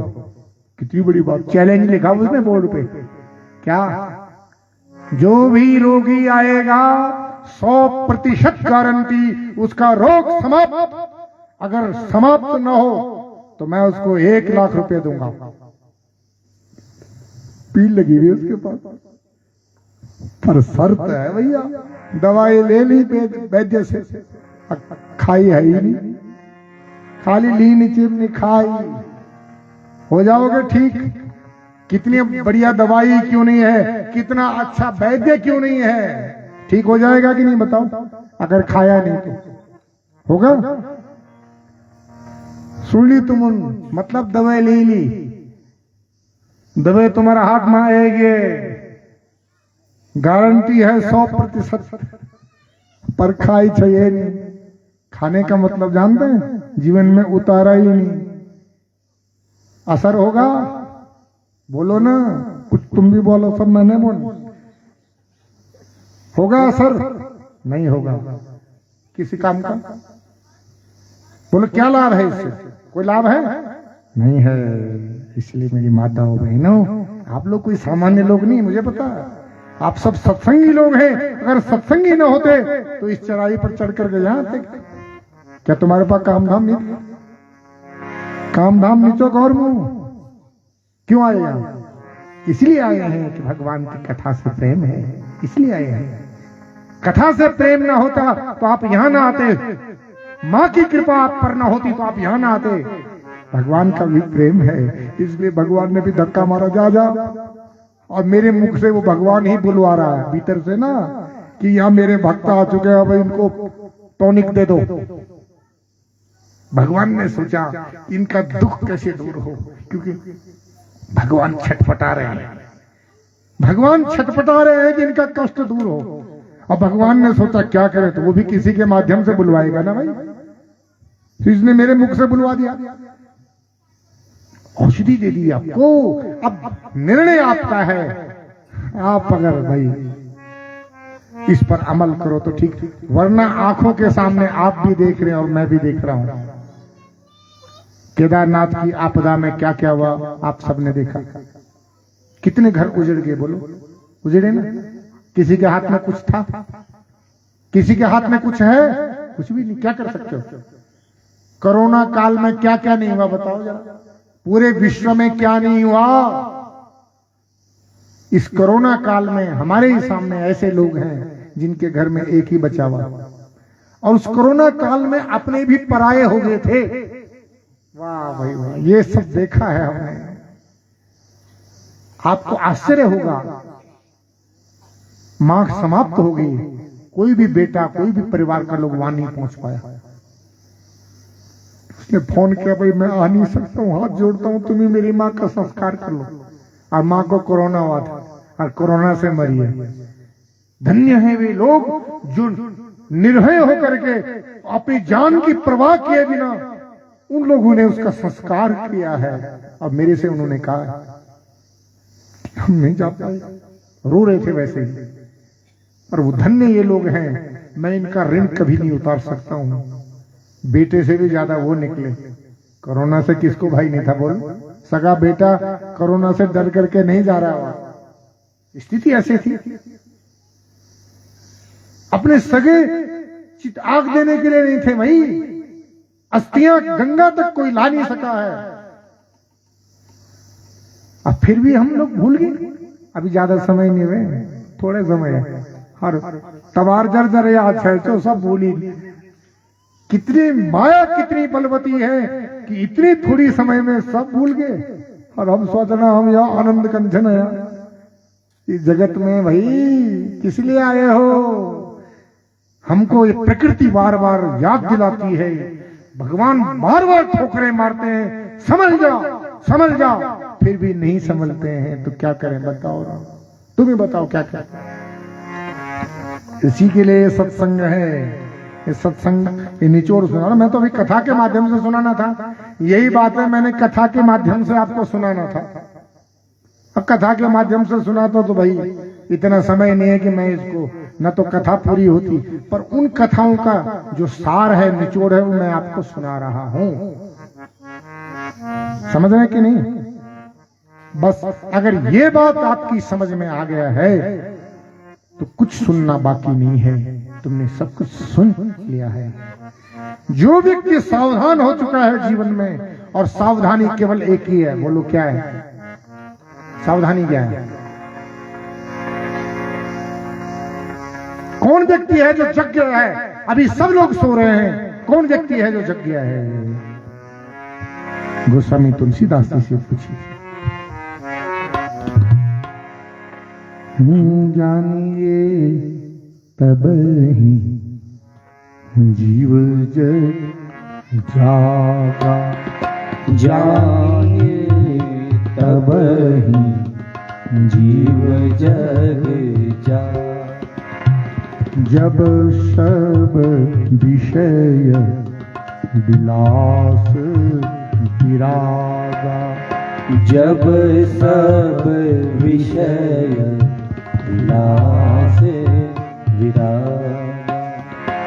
जानिए तब ही जीव जग जागा, जानिए जब ही जीव जग जागा।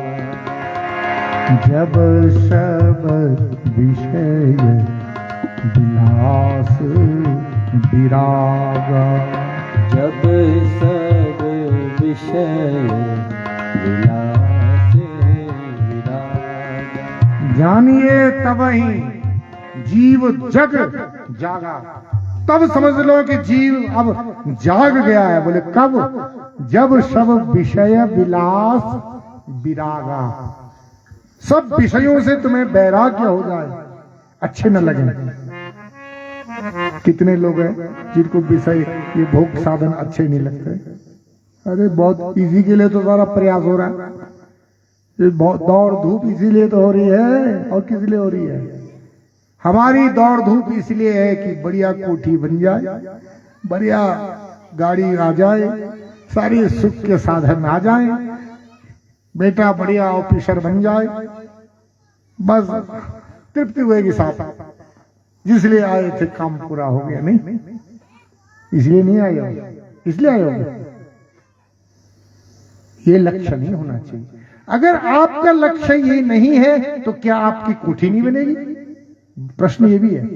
बनेगी, क्योंकि ये तुम्हारा प्रारब्ध का फल है कि इन सुखों को तुमने भोगना है। पहले तुमने पुण्य किए हैं, और उस पुण्य का फल यह है कि तुमने कोठी बंगले का सुख भी भोगना है, तुमने गाड़ी मोटर का सुख भी भोगना है, तुमने हवाई जहाज की यात्रा का सुख भी भोगना है, वायुयान में जाना है तुमने। ये सब सुख तुम्हारे पूर्व जन्म के कर्मों के फलस्वरूप हैं। आप नहीं भी चाहेंगे तो भी कोठी बनेगी, नहीं चाहेंगे तो भी बढ़िया से बढ़िया गाड़ी मिलेगी, लेकिन वो कोई हानि नहीं करेगा। हम जिसकी चाह नहीं रख रहे हैं और वो आ जाए, उसके आने से कोई हानि नहीं है। लेकिन हमने लक्ष्य ही उसको बना दिया है तो आप बहुत नीचे गिर जाएंगे। कोई कल्पना भी नहीं कर सकता है आप इतने नीचे गिर जाएंगे उसको पाने के लिए। समझ रहे हैं कि नहीं समझे? क्या भाई ये बात समझ में आ रही है कि नहीं आपकी? चाह नहीं रखनी है, और चाह न रखने से नहीं मिलेगा ऐसा नहीं है। बाबा लोग चाह नहीं रखते हैं, हक्को पिन पहने हुए हैं, जिन्होंने घर बार सब छोड़ दिया, लेकिन महाराज 6-6 करोड़ की गाड़ी उनको सुख मिला हुआ। भाग्य में लिखा था वो भोगना है। कोपिन जरूर पहने, और टाट वाले बाबा टाट लपेटा हुआ, वो बोरी नहीं है बोरी, चीनी बोर, अरे वो जूट वाली बोर टाट से लपेटे गात पर काली वाह ऐत कुछ नहीं, पर 6 करोड़ की गाड़ी में जा रहा बाबा, 6 करोड़ की। किले भाग्य में जोन ले क्यों तो सुख वाहन सुख, लेकिन बाबा की आसक्ति नहीं उस गाड़ी में। भक्त ने जबरदस्ती बिठाया है, महाराज बैठ जाओ मेरी गाड़ी पवित्र हो जाए। कोई नहीं भक्त, कोई बात नहीं, लेकिन आसक्ति नहीं है उस बाबा की। आप ये मत समझना अरे बाबा तो टाट वाला है, उसको तो कोई परवाह नहीं है, लेकिन हानि नहीं करेगा। सब गाड़ी हानि नहीं करने बाबा से। अगर बाबा ने चाह रख दी हा मेरी भी वोट चंद गाड़ी, तो बाबा गई काम से, उसी समय गया। इसलिए सावधान, बस ये सत्संग हमें सावधान करने के लिए है। अगर आप सावधान हो गए तो हो गया। तो देखिए सुखदेव जी भी ऐसी विरक्त है, विवाह नहीं करना चाहते हैं।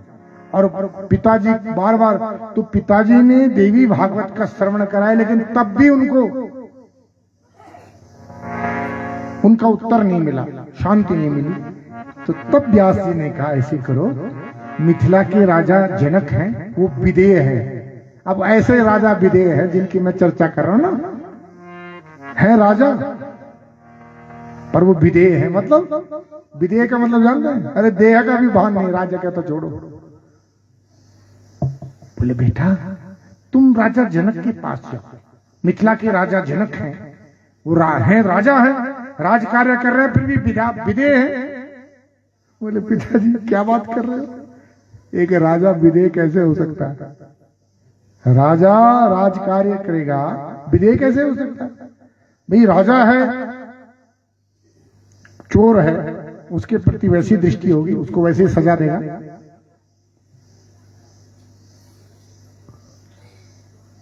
जिसकी जो जैसे होगा उसके प्रति राजा को वैसे भाव रखना पड़ता है, सजा देगा। तो वो विदेह कैसे होगा?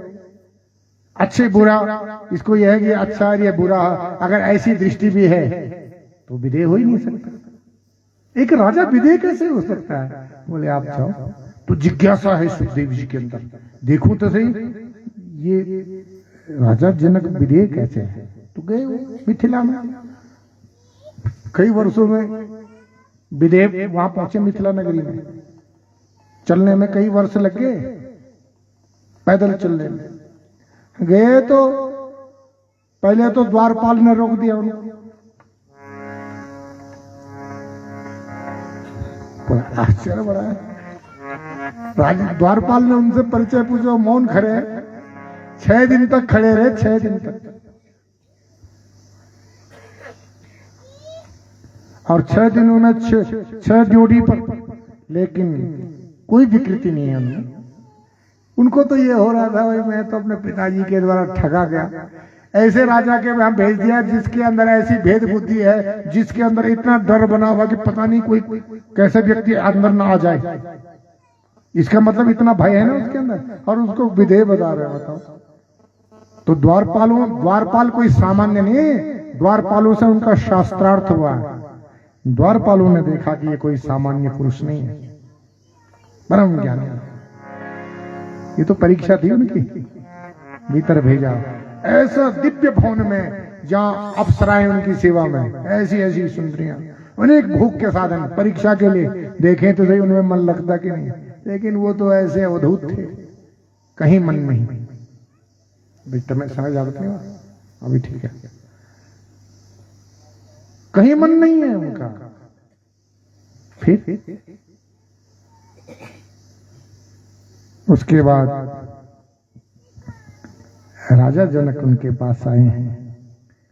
तो राजा जनक से उन्होंने कहा है कि मेरे पिता मुझे गृहस्थ में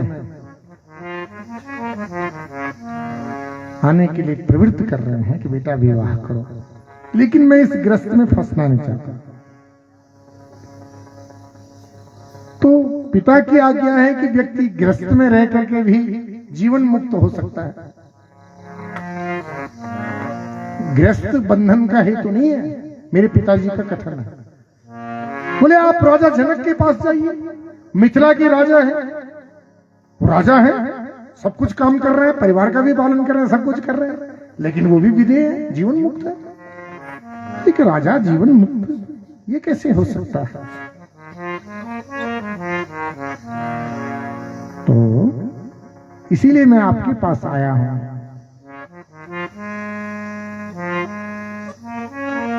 तो जनक ने कहा देखिए, जिस प्रकार से एक विरक्त व्यक्ति को वन में जो रहता है केवल कोपीन पहना हुआ है, लेकिन उसको भी अपने दंड और कमंडल और कोपीन की चिंता रहती है, बोलो रहती है कि नहीं? अब भोजन की भी चिंता तो उसको होगी, चाहे वो फलाहार करे, फल की चिंता पर होगी कि नहीं? जैसे वो विरक्त वैरागी व्यक्ति भोजन की चिंता करता है, दंड और कोपीन की चिंता करता है, वैसे ही मैं भी एक राजा हूं। तो मैं भी राज्य की चिंता करता हूं। फर्क क्या बोल? क्योंकि 5 महाभूत तो सर्वत्र हैं, कहीं भी चले जाओ ये तुम्हारा पीछा नहीं छोड़ेंगे। मैंने जैसे अब वो भाई वो जो कोपिन पहन रहा है केवल एक, और कोपिन सुखाने डाले तो हवा में उड़ गया तो उसको ढूंढेगा कि नहीं? क्योंकि अब नहाना है, कोपिन बदलनी है, 2 ही कोपिन है उसके पास में, तो उसको ढूंढेगा कि नहीं कहां उड़ गया? चिंता है कि नहीं उसको? क्योंकि समाज में जाना बिना कोपिन के कैसे जाएंगे भाई? और स्नान के बाद बदलना है तो कैसे? अपने कमंडलू की भी चिंता है, प्यास लगेगी तो पानी भी चाहिए उसको, भूख लगेगी तो चाहे फल ही खाए पर कुछ चाहिए ना उसको। तो ऐसी मुझे भी राज्य की चिंता है। मतलब मैं राज कार्य कर रहा हूं अनासक्त भाव से। जैसे भाई एक व्यक्ति को दे दिया घी से भरा हुआ कटोरा, बोले जा ये कटोरा लेकर के तुम पूरे नगर का भ्रमण करो, पूरा भरा हुआ लबालब ऊपर तक पिघला हुआ घी, पर याद रखना एक बूंद नीचे नहीं गिरना चाहिए। बोले ठीक है। बड़ी सावधानी से चल रहे हैं, पूरे नगर को घुमाए, वापस आए, एक बूंद नीचे नहीं गिरने दिया। बोले आओ लाओ। बोले तुमने पूरा नगर घूमा? बोले हाँ। बोले नगर में तुमने क्या क्या देखा? बोले कुछ नहीं। क्यों? इतना बड़ा नगर घूमे और कुछ भी नहीं देखा?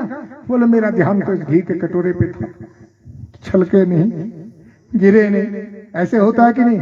आप कथा में अगर बैठे हैं और मैं बड़े जोर जोर से चिल्ला रहा हूं और तुम्हारा ध्यान कहीं और है तो तुम एक भी शब्द नहीं सुनोगे।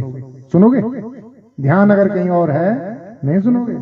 चाहे मोबाइल में है, चाहे कहीं मन और चले गया है, चिल्लाते हुए भी, मैं बड़े स्पीकर लगे हुए हैं, बड़े जोर जोर से चिल्ला रहा हूं, फिर भी कुछ तुम्हारे पल्ले नहीं पड़ेगा। बोले पड़ेगा क्या? पड़ेगा।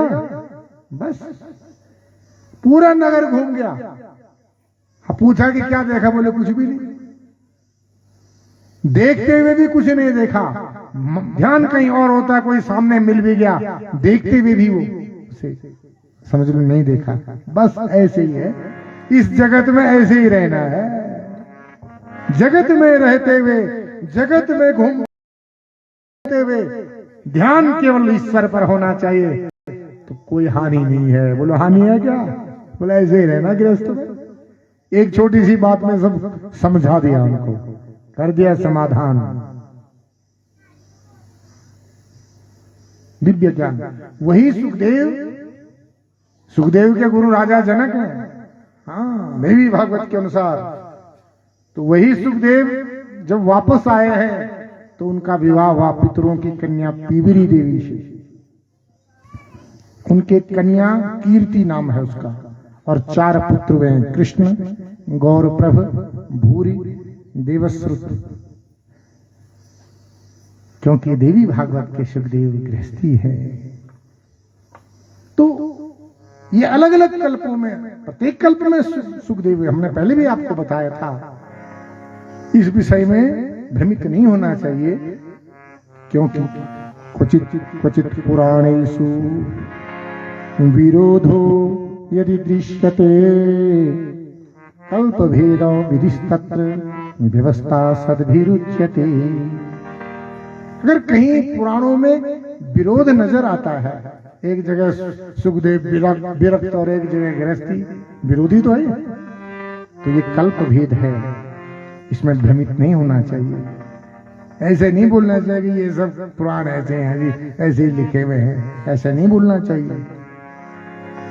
समझ में आ रहा कि नहीं? आए थे शांति के लिए, तुम यहाँ भ्रमित होकर के चले जाओ। बोले कहाँ भागवत में व्यास जी कुछ और सुना रहे हैं, ये कुछ और सुना रहे हैं, बिल्कुल उल्टा। कल्प भेद से है, क्योंकि हमने पहले भी बताया था, किसी कल्प में परीक्षित का उद्धार देवी भागवत से हुआ, सारस्वत कल्प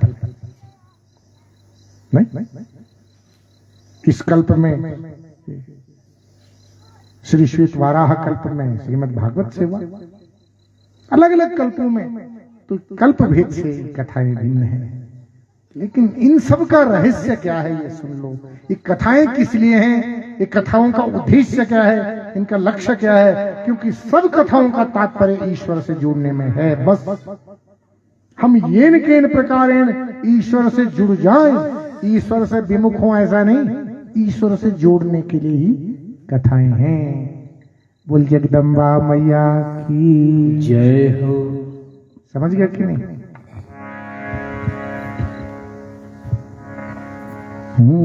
जो चूल्हा अनमोल चूल्हा दोबारा मिलने में, जो चूल्हा अनमोल चोला दोबारा मिलने में, जो डोला अनमोल डोला दोबारा सजने, यो डोला अनमोल डोला दोबारा सजनों जो डोला अनमोल डोला दोबारा सजने, यो डोला अनमोल डोला दोबारा सजनों जिकुड़ी को मैल घोड़ा दोबारा लगने, जिकुड़ी को मैल घोड़ा दोबारा लगनों, हिमालय कांठों की चांदी दोबारा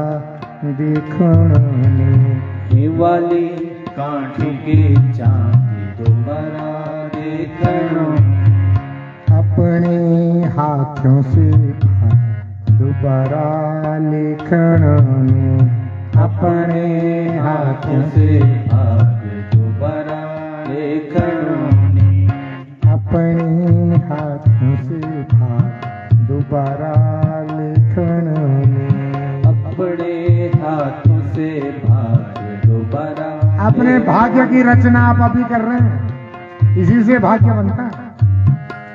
पहले के कर्मों को आज भोग रहे हैं, से प्रारब्ध से पूर्व जन्म कृतम कर्म तद्दैवं इति कथ्यते, नहीं? और आज जो भी है ये जमा होगा ना सब।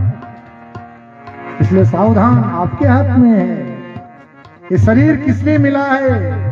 ये मानव तल, ये मानव चोला केवल भगवान को भजने के लिए मिला है, क्योंकि बहुत दुर्लभ है। 83,99,999 योनियों के बाद मिला है, केवल भगवान का भजन के लिए, केवल धर्म का आचरण के लिए, क्योंकि केवल मनुष्य है जो धर्म का आचरण कर सकता है और कोई नहीं कर सकता। पाप और पुण्य केवल मनुष्य को लगते हैं और किसी को नहीं लगते। मनुष्य शरीर मिलने के बाद धर्म का आचरण नहीं किया तो क्या किया बोलो? पशु में और आप में कोई अंतर नहीं। अगर नहीं किया तो सावधान, ये सत्संग ही हमें सावधान करता है। चोला अनमोल चोला दोबारा मिलने, यो चोला अनमोल चोला दोबारा मिलने, दौड़े दे गंगा दोबारा नयन, दौड़ दे गंगा दोबारा नयनों, देव का देव महादेव दोबारा पूजन, देव का देव महादेव दोबारा पूजनों, देव का देव महादेव दोबारा पूजन, देव का देव महादेव दोबारा पूजनों, गोविंदा गोविंदा बोल दोबारा जपुर, गोविंदा गोविंदा बोला दोबारा जपनों, जिंदगी को चच भरोसे दोबारा फंसन, ओ जिंदगी को कच भरसो दोबारा फसनों, ये चोला अनमोल चोला दोबारा मिलन, यो चोला अनमोल चोला दोबारा मिलनों, यो डोला अनमोल डोला दोबारा सजनों, यो डोला अनमोल डोला दोबारा सजनों, यो चोला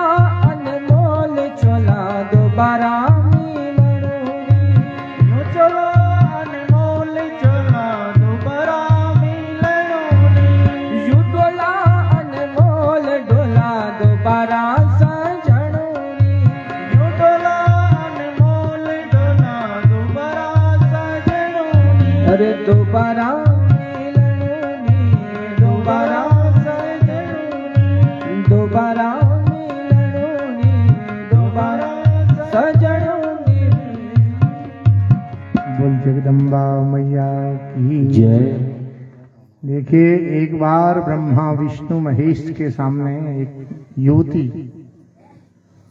प्रकट हुई, अमित तेज वाली। बड़े आश्चर्य है, कौन है ये? तो समझ गए ये कोई पराशक्ति है। उन्होंने स्तुति किया। कुछ पराम्बा ने उनको विमान में बिठाया, भ्रमण कराया।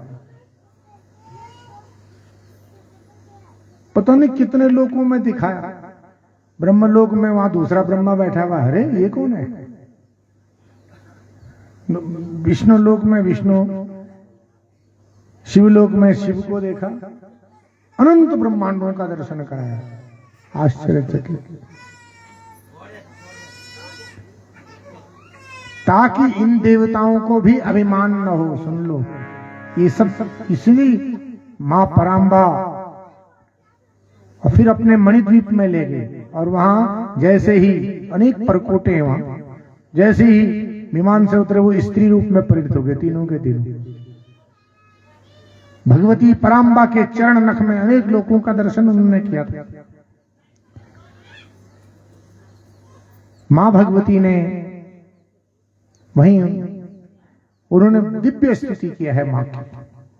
और फिर उनको पुरुष रूप में प्रकट करके उनको 3 शक्तियां प्रदान की। विष्णु को महालक्ष्मी के रूप में पालनी शक्ति दी, शिव को महाकाली संहारणी शक्ति प्रदान की, और ब्रह्मा को महासरस्वती। बोले जाओ, ब्रह्मा को कहा तुम सृजन करो इस शक्ति के बल पर। तो ब्रह्मा उसी शक्ति के बल पर सृजन किया उन्होंने। विष्णु पालन कर रहे हैं और शिव संहार कर रहे हैं। मतलब क्या बताना चाह रहे हैं? वो शक्ति सर्वोपरि है। इसीलिए तो सब त्रिदेव भी उसकी आराधना करते हैं।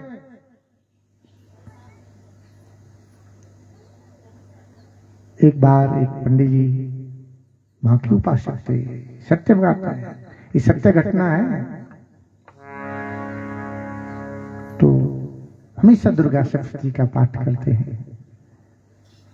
कई गांवों के पुरोहित थे वो, लेकिन बड़े ईमानदार थे। किसी से कभी कुछ मांगा ही नहीं उन्होंने। जब मिल गया, भाव केवल यह है कि यजमान का कल्याण हो। एक बार उनको कुछ धन की आवश्यकता पड़ी, 200 रुपए की आवश्यकता पड़ी। आवश्यकता पड़ी तो उनके पास संचित कुछ भी नहीं था, जमा कुछ भी नहीं था उनके पास। तो यजमानों के पास गए। किसी यजमान ने कहा जी देता तो मैं जरूर, आप 10-12 दिन बाद आना। अरे जरूरत अभी है, तुम 10-12 दिन बाद आना। किसी ने कहा 2 दिन बाद दूंगा, किसी ने कहा दिया, किसी ने नहीं। बड़ी उदास हुई। और मां के उपासक हैं, आए नित्य प्रति मां का पाठ करते हैं, दुर्गा सप्तशती का, तब पानी पीते हैं। और उस दिन उन्होंने संध्या भी नहीं की और अभी तक पाठ भी नहीं किया। रो रहे हैं आंखों से, बहुत चिंता है। क्योंकि ब्राह्मण है, किसी को वचन दिया था और पूरा करना है, तो उसके लिए धन चाहिए था। अब वो वचन झूठा हो जाएगा। बड़ी परेशान है, बहुत व्याकुल हो गए। न स्नान किया, न संध्या किया, और न वो पाठ किया। और ऐसे रो रहे थे और ऐसे बैठे थे।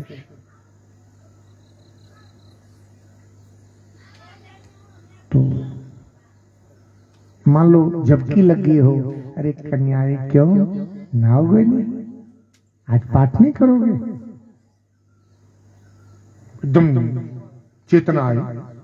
अरे सचमुच मैं भी अभी तक स्नान तक नहीं किया।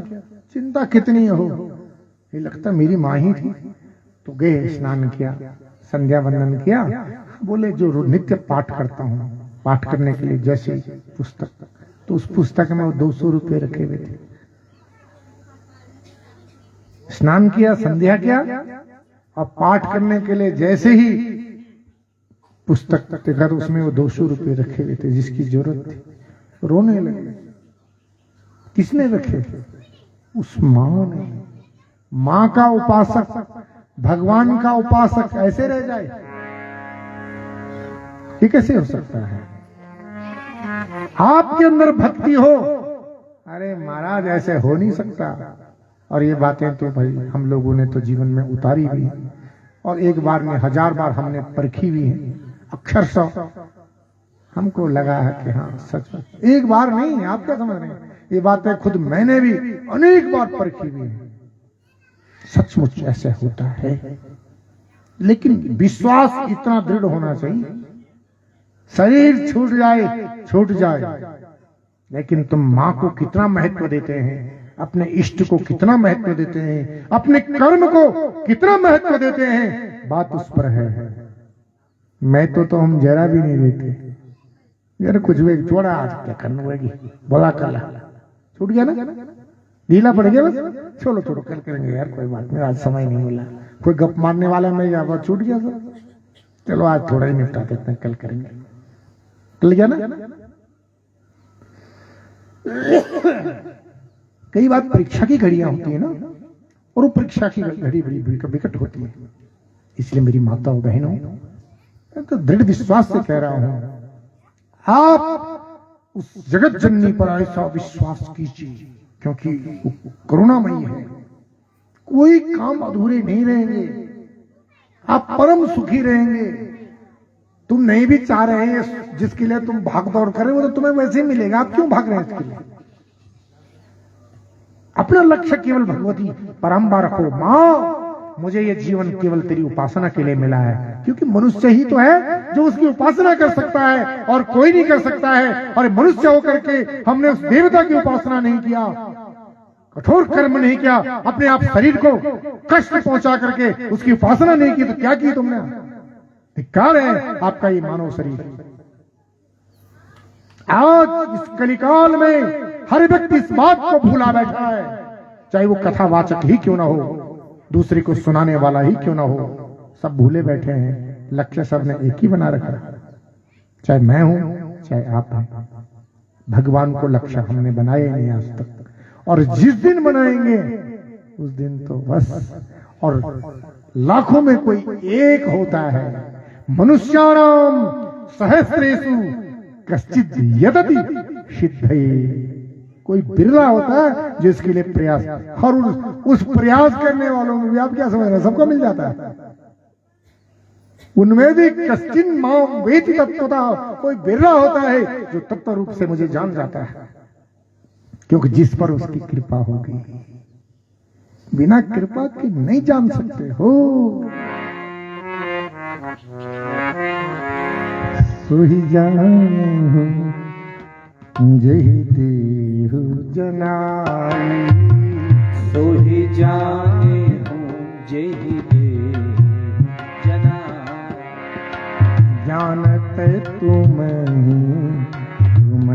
होई जाओ, हो जानत तुम होई जाए। सोही जाने हूँ जही देहु जनाई, सोही जाने हूँ जही देहु जनाई, सोही जाने हूँ जही देहु जनाई, सोही जाने हूँ जही देहु जनाई, सोही जाने हूँ जही देहु जनाई, सोही जाने जही देहु जनाई। जानत तुम ही होई जाई, जानत तुम ही होई जाई। कोई भक्त वत्सल भगवान की जय। सोही जाने हूँ जही देहु जनाई। आप भगवान को वही जान सकता है जिसको भगवान चाहेंगे कि मुझे जान जाए। कितनी बार हमारे सामने वो आ जाता है, उसे पहचान नहीं सकते। इसलिए करुणामयी माँ भी पता नहीं किस रूप में तुम्हारे सामने आ जाए, सामान्य स्त्री के रूप में आ जाए, कोई गरीब महिला के रूप में आ जाए तुम्हारी परीक्षा के लिए। अगर आप सब में माँ का दर्शन करते हैं तो आपको तो दर्शन हो जाएगा। नहीं, चल चल जा आगे जा, और वो मुस्कुरा के निकल जाएगी, हंस करके निकल जाएगी वो। तुम्हें नहीं पता लगेगा ये मेरी इष्ट है ना। मेरी इष्ट वही पराम्बा किस रूप में आ जाए, कितनी बार आपके सामने आई हो नहीं कह सकते, लेकिन जो सब में सिय राममय सब जग जानी करो प्रणाम जोरी जुग पाई, जो सब में माताओं में पराम्बा का दर्शन करता हो, पुरुषों में अपने इष्ट राम का दर्शन करता हो, कृष्ण का दर्शन करता हो या शिव का दर्शन करता हो, उसको तो मिल जाएगा। समझ रहे क्यों? तो इसलिए बस ये बात पकड़ लो, आप सत्संग में आए हैं, इतनी सी बात आपके अंदर बैठ जानी चाहिए कि हमें ये शरीर केवल भगवान को पाने के लिए मिला है, केवल धर्म के आचरण के लिए मिला है, दूसरा कोई लक्ष्य नहीं है। आप कोई पाप नहीं करेंगे।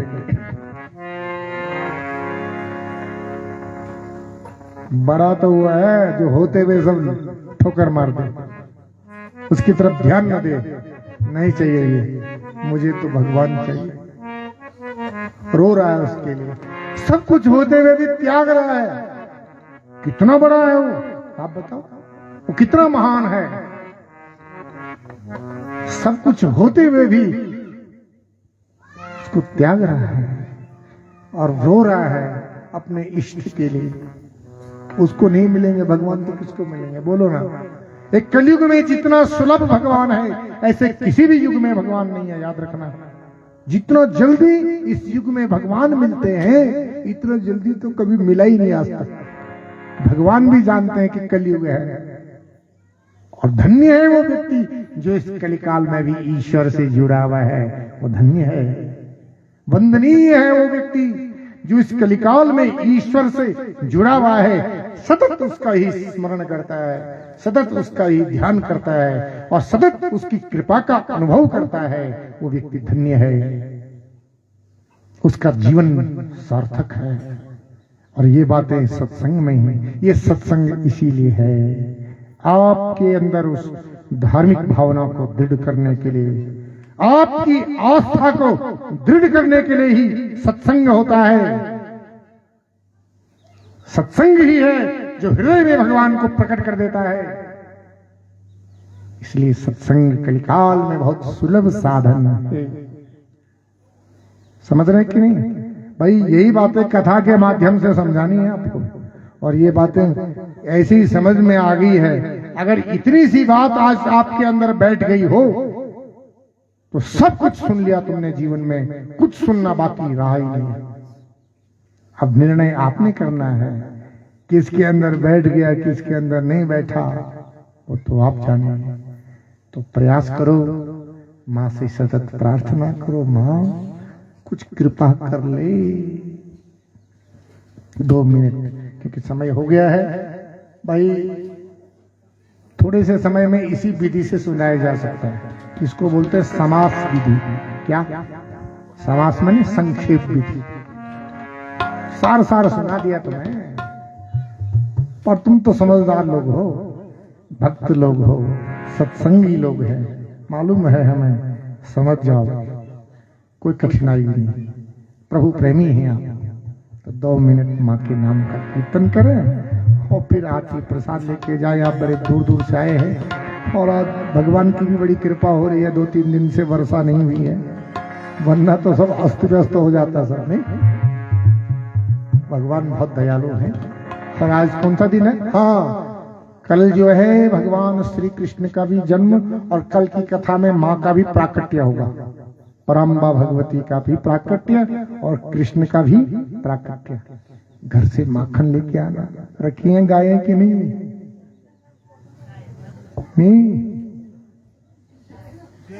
हाँ, माखन लेके आना भगवान के लिए ना। माखन मिश्री अति प्रिय है भगवान को, और औरों को भी लेके आना। इतना बड़ा इलाका बताओ, इतना बड़ा क्षेत्र है, लेकिन हम कहेंगे कि सब लोग आए तो ऐसे संभव नहीं है। फिर भी जो लोग आए हैं तो आप तो सौभाग्यशाली हैं, प्रभु के भक्त हैं। यन्ना बोला कि आज क्या हुआ कि अब नहीं होना, बोला भी जरूर हो। अरे भाई हर दिन की कथा अलग है, और कौन किस दिन कौन सी बात आपके अंदर बैठ जाए और तुम्हारा जीवन बदल जाए कुछ नहीं कह सकते। भाई तुम प्रभु प्रेमी है ना, ऐसे तो आए ही नहीं है। और कथा का समय है ठीक 1 बजे से। हाँ, आप भागवत की दिव्य कथा का श्रवण करें, ठीक 1 बजे यहाँ पहुंच जाए। 1 बजे से पहले पहुंचो। हाँ, कोई बात नहीं, घुंडा पेड़ भी बोल, कोई बात नहीं, भगवान के निमित्त बैठ रहे हैं, यही शरीर सार्थक कर दिया आपने। कोई नहीं, खड़े कर जा खुंडा, कुछ बात नहीं। अब सभी जान ये आजकल सबूषण ये गुन्नू की पेड़ा सबूषण ना, कोई बात नहीं, खड़ा करना रहा तुम यत्न पर बैठा रहा, टक लगे सोना, बस कल्याण हुए चलो निश्चित से। तो आओ 2 मिनट माँ के नामों का कीर्तन करके फिर आरती प्रसाद लेके जाओ। हम सबके हैं आधार मेरी मैया के चरणारविंद। हम सबके हैं आधार मेरी मैया के चरणारविंद। हम सबके हैं आधार मेरी मैया के चरणारविंद। हम सबके हैं आधार मेरी मैया के चरणारविंद। हम सबके हैं आधार मेरी मैया के चरणारविंद। सबके हैं आधार मेरी मैया के चरणारविंद। अम्बे के चरणारविंद, जगदम्बे के चरणारविंद।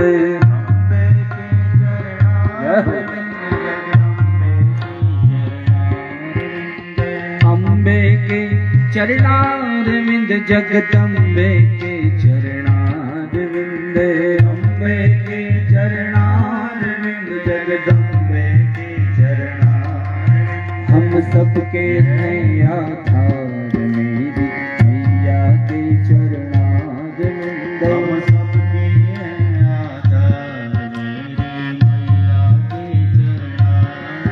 हम सबके हैं आधार अम्बे रानी के चरणारविंद। हम सबके हैं आधार अम्बे रानी के चरणारविंद। चंडी के चरणा